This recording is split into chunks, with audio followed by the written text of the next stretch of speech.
Gústanos o proxecto de Creafogar e queremos colaborar con él porque, de algunha maneira, está moi ligado á filosofía que hai detrás de Creativas Galegas. Ao fin e ao cabo, ambos proxectos intentan visibilizar o deseño, a cultura, o patrimonio e os oficios que se fan aquí en Galicia e con responsabilidade. O feito de colaborar tamén con proxectos como Creafogar é salir dese foco, establecer alianzas, crear unha rede de contactos, crear unha rede de visibilización conxunta de proxectos que vamos aliñados de algunha maneira e que podemos construir de forma colaborativa, de forma conxunta,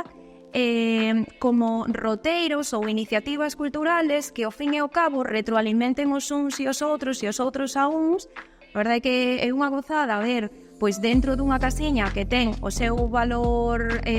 artístico, arquitectónico, histórico dentro da propia cidade de Compostela, e dentro dela